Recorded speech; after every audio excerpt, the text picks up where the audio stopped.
السلام علیکم ورحمۃ اللہ تعالی وبرکاتہ۔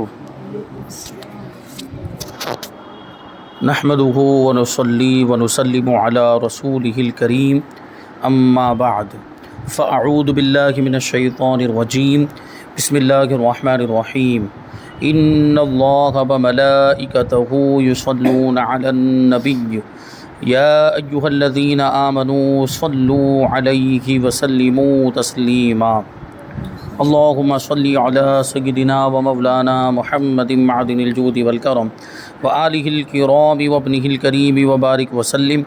صلاۃ و سلاما علیک یا رسول اللہ صلی اللہ تعالی علیہ وسلم۔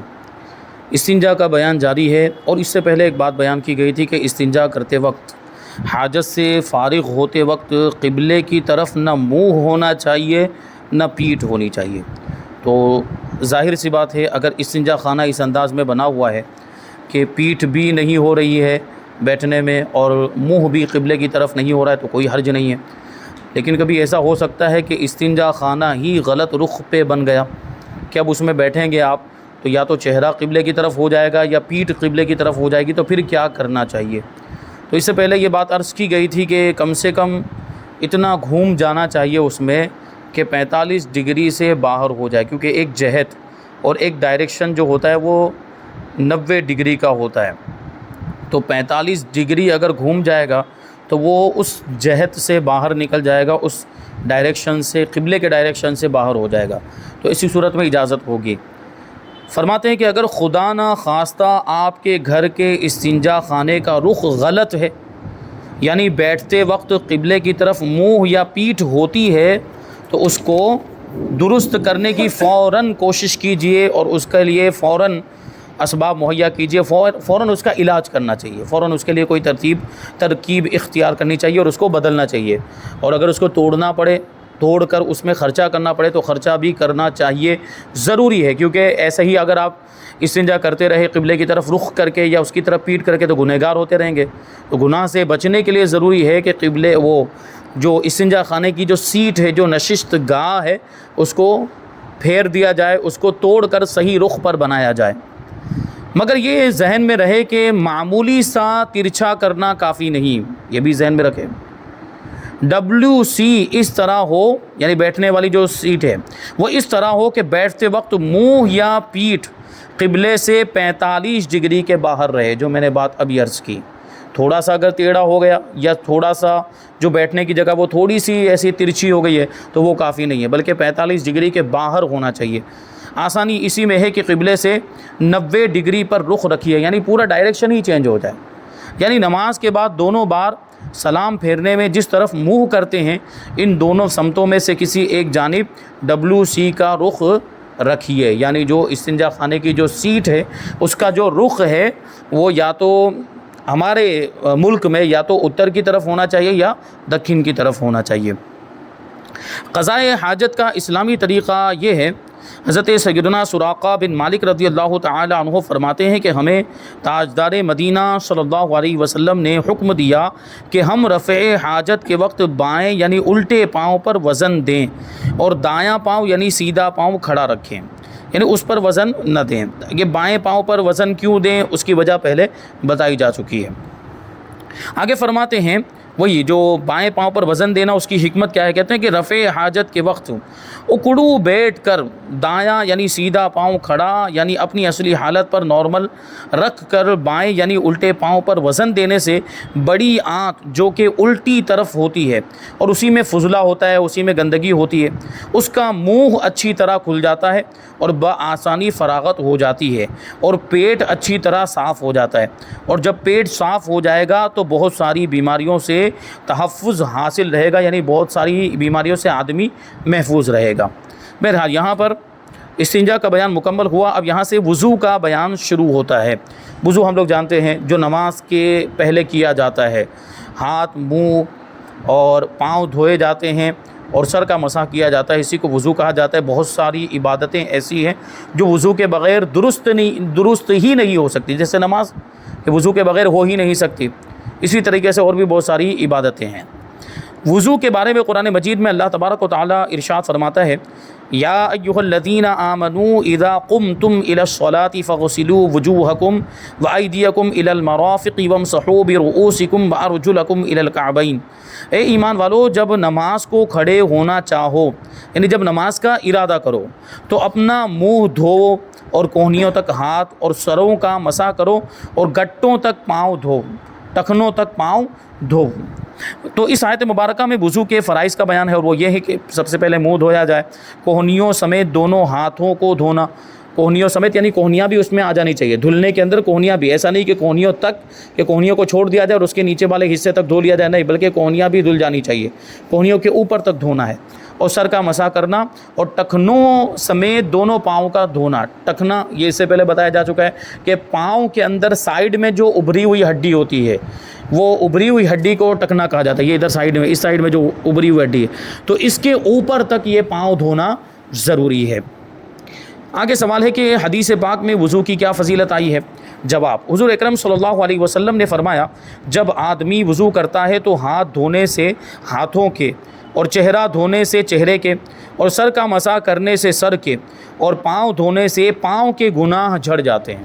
اب یہ الگ الگ اعضاء کے گناہ، کیونکہ بعض گناہ ایسے ہوتے ہیں جو بعض اعضاء کے ذریعے کیے جاتے ہیں، مختلف گناہ مختلف اعضاء سے، کچھ گناہ ایسے ہیں جو ہاتھوں سے کیے جاتے ہیں، کچھ گناہ ایسے ہیں جن کی طرف بندہ چل کے جاتا ہے، یعنی پاؤں کے ذریعے سے جاتا ہے، تو پاؤں اس گناہ میں شامل ہو جاتے ہیں، گویا کہ وہ پاؤں کے ذریعے وہ گناہ انجام دیا گیا۔ اسی طریقے سے بعض گناہ وہ ہیں جو جن کا تعلق چہرے سے ہوتا ہے، اب چہرے میں ساری چیزیں آ گئی، کبھی آدمی بول کر گناہ کرتا ہے، بولنے سے اس کا تعلق ہوتا ہے، جیسے زبان سے گالی گلوچ وغیرہ کرنا، کسی کی غیبت کرنا، چغلی کرنا، یہ سب زبان سے ہو رہا ہوتا ہے۔ کبھی کچھ گناہ ایسے ہوتے ہیں جو آنکھوں سے ہوتے ہیں، جیسے اجنبی عورت کو غلط نیت سے دیکھنا، تو یہ آنکھ کے ذریعے سے ہوتا ہے۔ اس طرح آنکھ کے ذریعے اور بھی بہت سارے غلط چیزیں، ڈرامہ فلمیں وغیرہ دیکھنا، یا جو ہے کہ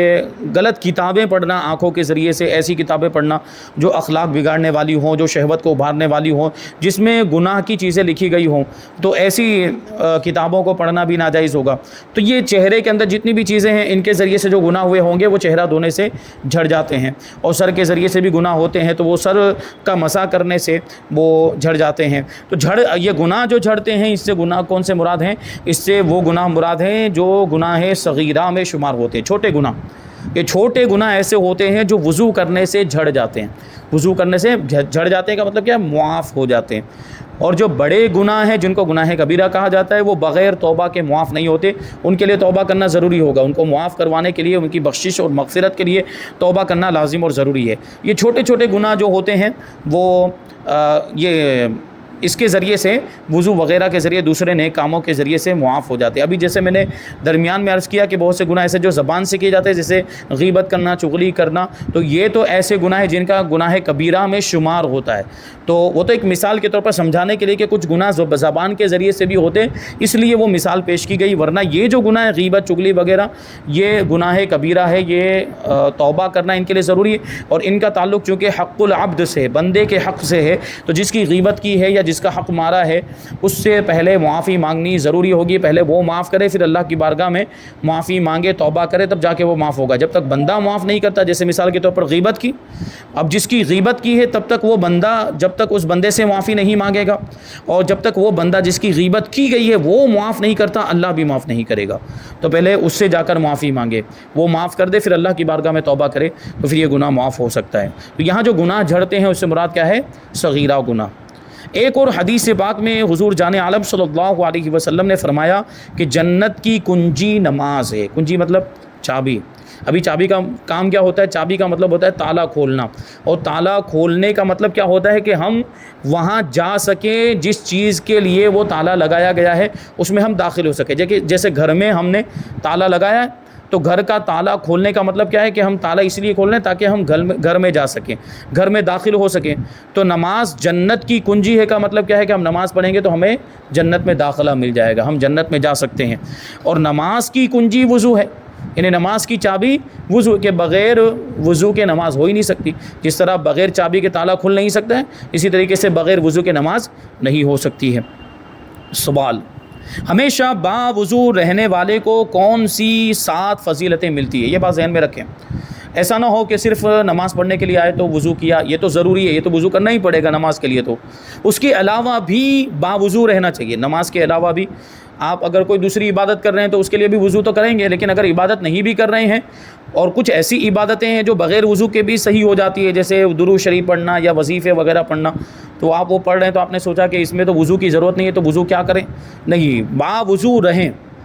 کوشش کریں کہ ہمیشہ ہر وقت باوضو رہیں۔ تو ہمیشہ ہر وقت کیسے باوضو رہیں گے؟ کبھی استنجا کی حاجت پیش آ جائے گی، کبھی وہ ایسی کوئی چیز پائی جائے گی جس سے وضو ٹوٹ جاتا ہے، تو ایسی صورت میں تو پھر وضو تو چلا ہی جائے گا۔ تو ایسی صورت میں حکم یہ ہے کہ جیسے ہی وضو ٹوٹا فوراً جیسے حاجت پیش آئی تو حاجت سے فارغ ہو کر پھر سے وضو کر لے، اور کوئی وضو توڑنے والی چیز پائے گا تو پھر وضو کر لے، تو یعنی جتنا جلدی ہو سکے اتنا جلدی وہ پھر سے دوبارہ وضو کر لے۔ تو اس کی بڑی فضیلت آئی ہے، ہمیشہ باوضو رہنے کی بڑی فضیلت آئی ہے۔ فرماتے ہیں پہلی فضیلت کہ ملائکہ اس کی صحبت میں رغبت کرتے ہیں، یعنی فرشتے اس کی صحبت میں آتے ہیں، اس کی خدمت کے لیے فرشتے اس کی صحبت میں آتے ہیں۔ اور نمبر 2، قلم اس کی نیکیاں لکھتا رہتا ہے۔ قلم، لوح و قلم والا قلم، یہ والا قلم نہیں، لوح و قلم ایک تختی ہے اور ایک قلم ہے، اسی قلم سے اس تختی پر جب سے یہ کائنات بنی اور جب تک باقی رہے گی جو کچھ بھی ہونے والا تھا، جو کچھ ہو رہا ہے، جو کچھ بھی ہوگا، وہ سب کچھ اس پر لکھا ہوا ہے۔ اور جب ہم نیکیاں کرتے تو ہماری نیکیاں بھی اس کے اوپر لکھی جاتی ہے، لوح و قلم میں اس تختی میں لکھی جاتی ہے، اسی قلم سے لکھی جاتی ہے۔ تو وہ قلم باوضو شخص کے لیے نیکیاں لکھتا ہی رہتا ہے، کیونکہ ظاہر سی بات جب تک باوضو رہے گا تو وضو کرنا یہ نبی پاک صلی اللہ علیہ وسلم کی سنت ہے، تو اس سنت پر عمل ہو رہا ہے، تو یہ نیک کام ہو رہا ہے، تو اس کے لیے نیکی لکھی جاتی رہے گی جب تک وہ باوضو رہے گا۔ اور تیسرا،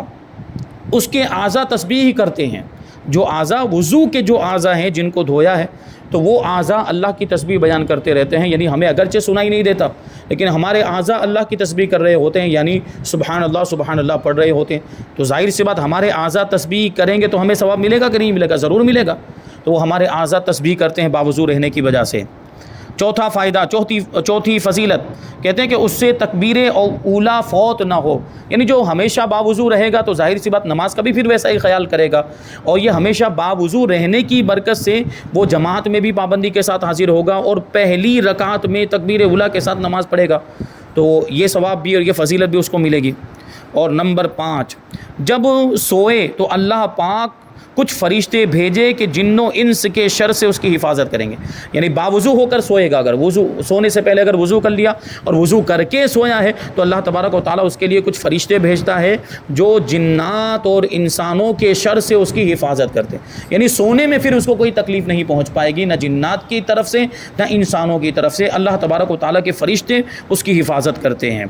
نمبر 6، سکرات موت اس پر آسان ہو، یعنی موت سے پہلے جو سکرات کا عالم ہوتا ہے، جو جانکنی کا وقت ہوتا ہے، جب روح نکل رہی ہوتی ہے اس میں سخت تکلیف ہوتی ہے، وہ اس کیفیت میں بتا نہیں پاتا، اگر اس کو بتانے کی طاقت ہو، یا یہ فرمایا گیا، علماء یہ بھی کہتے ہیں کہ اگر کوئی شخص مرنے والا شخص دوبارہ زندہ ہو جائے، دوبارہ زندہ ہونے کے بعد دنیا میں آ کر جو مرنے کی کیفیت تھی، جو روح قبض ہونے کی کیفیت تھی، اگر وہ بیان کرے تو لوگ ہنسنا چھوڑ دیں گے، لوگوں کی خوشیاں ختم ہو جائے گی، ایسی اس وقت تکلیف ہوتی ہے۔ بعض علماء نے اس کی ایک مثال بھی دی ہے کہ روح جب بدن سے نکلتی ہے تو اس کی کیسی کیفیت ہوتی ہے کہ جیسے کہ ریشمی کپڑا جو بڑا نازک ہوتا ہے، ریشمی کپڑا کسی کانٹے دار درخت کے اوپر ڈال دیا جائے، یعنی مثال کے طور پر ببول کے درخت، ببول کا جو درخت ہوتا ہے وہ کانٹے والا درخت ہوتا ہے، تو ببول کے درخت پر وہ ریشمی کپڑا ڈال دیا جائے اور پھر اس کو بڑی تیزی کے ساتھ، یعنی اس کو بغیر کسی طرح کی رعایت کیے ہوئے، کچھ بھی اس کپڑے کا لحاظ کیے بغیر اس کو زور سے کھینچا جائے تو اس کپڑے کی کیا حالت ہوگی؟ وہ کپڑا ریزہ ریزہ ہو جائے گا، کیونکہ وہ پہلے ہی سے نازک ہوتا ہے۔ تو جو اس کپڑے کی کیفیت ہوتی ہے، جو کانٹے والے درخت پر ڈالنے کے بعد اس کو اس انداز میں کھینچا جائے تو وہ کیسے ریزہ ریزہ ہو جاتا ہے، اس سے بھی زیادہ تکلیف جب جسم سے روح نکلتی ہے تو انسان کو ہوتی ہے، لیکن وہ بتا نہیں پاتا۔ تو ظاہر سی بات اس وقت آسانی ہو جائے تو یہ اللہ تعالیٰ کی بہت بڑی نعمت ہے۔ تو جیسی نیکیاں ہوتی ہیں ویسی آسانی ہوتی ہے موت کے وقت۔ تو ہم نے جتنی زیادہ نیکیاں کی ہوں گی، جتنے اچھے کام کیے ہوں گے، اور موت کے وقت اتنی ہی زیادہ آسانی ہوگی، اور جتنے زیادہ گناہ کے کام کیے ہوں گے، جتنے زیادہ برے کام کیے ہوں گے، موت کے وقت سختیاں بھی اتنی زیادہ ہوگی۔ تو یہ اگر ہم باوضو رہیں گے تو اس وقت آسانی ہوگی، موت کے وقت، روح نکلنے کے وقت۔ اب آگے ایک 7ویں فضیلت اور آخری فضیلت بیان کرتے ہیں کہ جب تک باوضو رہے امان الہی میں رہے، یعنی اللہ تعالیٰ کی پناہ میں رہے گا، اللہ تعالیٰ کی امان میں، اللہ تعالیٰ کی حفاظت میں رہے گا، اللہ تبارک و تعالیٰ کی اس پر رحمتیں نازل ہوتی رہے گی جب تک وہ باوضو رہے گا۔ اب آگے ہے وضو کا عملی طریقہ بیان کیجئے، یعنی وضو کرنا کیسے۔ سب سے پہلے وضو کی نیت کرنی ہے، وضو سے پہلے وضو کی نیت کرے کہ میں اللہ کے لیے نیت کر رہا ہوں، طہارت حاصل کرنے کے لیے نیت کر رہا ہوں، اور بسم اللہ شریف پڑھے، نیت کرے اور پھر بسم اللہ، کیونکہ ہمیں تو ہر نیک اور جائز کام بسم اللہ سے شروع کرنا چاہیے۔ بسم اللہ پڑھی، اب کیا کرنا ہے، ہاتھ یہ وضو کیا، وضو کی نیت کر لی، اب کیا کرنا ہے، مسواک کرنا ہے۔ وضو کی نیت کی، بسم اللہ پڑھا، پھر مسواک کرنا ہے۔ مسواک کرنا بھی سنت ہے، نبی پاک صلی اللہ علیہ وسلم کی سنت ہے، اس کا طریقہ انشاءاللہ آگے آئے گا۔ پھر پانی چپڑنا، یعنی اچھی طرح مل لینا، خصوصاً سردیوں میں، ٹھیک ہے، پانی کو تیل کی طرح، جس طرح تیل چپڑتے ہیں، تیل بدن پر لگاتے ہیں، اس طرح پہلے پانی کو لگانا، کیونکہ سردیوں کے موسم میں خاص طور پر اس لیے کہہ رہے ہیں کہ سردیوں کے موسم میں جو جلد ہماری ہوتی ہے، جو چمڑی یہ سوکھ جاتی ہے، تو اس پہ اگر ڈائریکٹ پانی ڈالیں گے تو ہو سکتا ہے اوپر سے پانی گزر جائے، وہ جلد کے اندر تک نہ پہنچ پائے، تو پہلے اس کے اوپر پانی کو اچھی طرح چپڑ لے، ایسے ایسے کر کے مل کے پانی کو اچھی طرح وہاں پہ پہنچائے، پھر اس کے اوپر پانی بہائیں گے تو پانی اچھی طرح سے اس پر پہنچ جائے گا۔ ہاتھ پہنچوں تک یعنی کلائی تک 3 بار دھوئے اور 3 مرتبہ کلی کرے، 3 مرتبہ سونگھ کر ناک میں پانی چڑھائے، اس احتیاط سے کہ پانی دماغ تک نہ چڑھ جائے، کیونکہ یہ نقصان دہ ہے، اتنی زیادہ زور سے بھی نہیں کھینچنا چاہیے کہ پانی دماغ تک چلا جائے، کبھی ایسا بھی ہوتا ہے، بس یہ ناک کا نرم والا جو حصہ ہے یہاں تک پانی جانا چاہیے، اس کے اوپر نہیں جانا چاہیے۔ اور 3 مرتبہ چہرہ دھونا، 3 مرتبہ کوہنیوں سمیت دونوں ہاتھ دھونا، اور پورے سر کا مسح کرنا، اور ٹخنوں سمیت دونوں پاؤں 3 مرتبہ دھونا۔ ٹخنے میں نے بتایا پاؤں کے اندر جو ابری ہوئی ہڈی ہوتی ہے اس کو ٹخنا کہا جاتا ہے، تو وہاں تک دونوں پاؤں کو دھونا ہے۔ اور پھر وضو کے بعد کی دعا پڑھنا، یہ وضو ہو گیا، وضو سے فارغ ہونے کے بعد وضو کے بعد کی دعا۔ اب یہ تو مختصر طور پر یہ ساری چیزیں بیان کر دی گئی، یہ وضو کا پریکٹیکل طریقہ بتا دیا گیا، یہ آپ کر کے دیکھ لیں۔ اور اب انشاءاللہ آگے جو ہے وضو کی سنتیں بیان کریں گے، وضو توڑنے والی چیزیں بیان کریں گے، تو ہم یہاں پہ وضو کی سنتیں شامل کر لیتے ہیں کہ وضو کے اندر کتنی چیزیں سنت ہیں۔ فرماتے ہیں نیت کرنا یہ سنت ہے، بسم اللہ پڑھنا، دونوں ہاتھ پہنچوں تک 3 بار دھونا، پہنچے مطلب یہ ہاتھ کے اندر جو ہڈی ہوتی ہے اس کو گٹا بھی کہتے ہیں، یہ یہاں پہ جو پنجہ جہاں پہ ختم ہوتا ہے تو یہ سائیڈ میں جو ہڈی ہوتی ہے اس ہڈی کو پہنچا کہا جاتا ہے، یہاں تک دونوں ہاتھوں کو دھونا اور 3 بار دھونا، 3 بار مسواک کرنا، 3 چلو سے 3 بار کلی کرنا، یعنی 3 بار الگ الگ پانی لے کر 3 بار کلی کرنا۔ روزہ نہ ہو تو غرغرہ کرنا، غرغرہ وہ جس کو ہم لوگ غرارہ کہتے ہیں، وہ یہ سر اونچا کر کے پانی کو اندر حرکت دی جاتی ہے حلق کے قریب میں، اس کو غرغرہ کرنا کہتے ہیں۔ یہ روزہ ہو تو اس حالت میں نہیں کرنا چاہیے، کیونکہ روزے کی حالت میں اگر غرغرہ کریں گے تو پانی کیا ہو جائے گا، حلق میں چلا جائے گا اور اس سے روزہ ٹوٹ جائے گا۔ 3 چلو سے 3 بار ناک میں پانی چڑھانا۔ داڑھی ہو تو احرام نہ ہونے کی صورت میں اس کا خلال کرنا، یہ داڑھی کا خلال کرنا بھی اس کا طریقہ بھی بتائیں گے، داڑھی کا خلال کرنا یعنی انگلیوں کو داڑھی میں داخل کر کے، یہ پیچھے سے داخل کر کے آگے سے اس طرح نکالنا، تو یہ داڑھی کا خلال کرنا۔ اور احرام کی حالت میں ایسا نہیں کرنا چاہیے، کیوں؟ کیونکہ احرام کی حالت میں بال کوئی بھی، جسم کا کوئی بھی بال ٹوٹنا نہیں چاہیے۔ اب اگر خلال کریں گے تو وہ بال کے ٹوٹنے کا امکان زیادہ ہو جائے گا، کوئی بال ٹوٹ بھی سکتا ہے، تو اسی صورت میں ہر ایک بال پر اس کو صدقہ دینا پڑے گا، اس لیے کہ کیا کہہ رہے ہیں، احرام نہ ہونے کی صورت میں وہ داڑھی کے بالوں کا خلال کریں۔ ہاتھ اور پاؤں کی انگلیوں کا خلال کرنا، یعنی اس میں بھی ہاتھ اور پاؤں کی درمیان کی انگلیوں کے درمیان یہ ہاتھ کی انگلی ڈال کر پاؤں کی انگلیوں میں یہ ہاتھ کی انگلی چھوٹی والی انگلی سے خلال کرنا ہے۔ اور ہاتھ کی انگلیوں کا خلال کیسے کرنا ہے، ایک ہاتھ کی انگلیوں کو دوسرے ہاتھ کی انگلیوں کے درمیان میں سے داخل کر کے اس کا خلال کرنا ہے۔ پورے سر کا ایک ہی بار مسح کرنا، یعنی سر کا مسح ایک ہی بار، دوسرے اعضاء کو 3 بار دھونا ہے، چہرے کو 3 بار دھونا ہے، کوہنیوں کو 3 بار دھونا ہے، لیکن جب مسح کی باری آئے گی تو مسح ایک ہی بار کرنا ہے۔ یعنی اب آپ سوچیں کہ وہ جو 3 بار دھوئے جا رہے ہیں، چہرہ بھی 3 بار دھویا جا رہا ہے، ہاتھ بھی 3 بار، پاؤں بھی، لاؤ مسح بھی 3 بار کر لوں، نہیں وہ نہیں کر سکتے، وہ خلاف سنت ہے، اس کی اجازت نہیں، مسح ایک ہی بار ہوگا، اور مسح کا طریقہ انشاءاللہ آگے آئے گا۔ کانوں کا مسح کرنا اور فرائض میں ترتیب قائم رکھنا، یعنی فرض اعضاء میں پہلے منہ، پھر ہاتھ کوہنیوں سمیت دھونا، پھر سر کا مسح کرنا اور پھر پاؤں دھونا، یہ ترتیب بدلنی نہیں چاہیے، اسی ترتیب کے ساتھ وضو کرنا۔ اور پے در پے وضو کرنا، پے در پے وضو کرنے کا کیا مطلب ہوا کہ ایک عضو سوکھنے نہ پائے کہ دوسرا عضو دھو لینا، ٹھیک ہے، یعنی وہ اعضائے وضو کی بات چل رہی ہے، وضو کے جو اعضا ہیں ان کو دھونے میں یہ چیز ہونی چاہیے کہ ایک کے بعد فوراً دوسرا عضو دھوئیں، کہ ایک عضو ابھی خشک نہیں ہوا تھا، سوکھا نہیں تھا کہ دوسرا دھو لیں۔ اس میں لیٹ نہیں ہونا چاہیے، اس میں دیر نہیں کرنی چاہیے، یہ سنت طریقہ یہ ہے کہ پے در پہ ہو، تو اس انداز میں وضو کیا جائے۔ یہ وضو کی سنتیں بیان کی گئی۔ اب اس کے بعد انشاءاللہ تبارک و تعالیٰ وضو توڑنے والی چیزیں اور اس کے بعد وضو کے متفرق مسائل بیان کریں گے۔ اللہ تبارک و تعالیٰ کی بارگاہ میں دعا ہے کہ جو کچھ بھی بیان ہوا اس پر ہم سب کو عمل کرنے کی توفیق عطا فرمائے۔ وما علینا الا البلاغ۔ السلام علیکم۔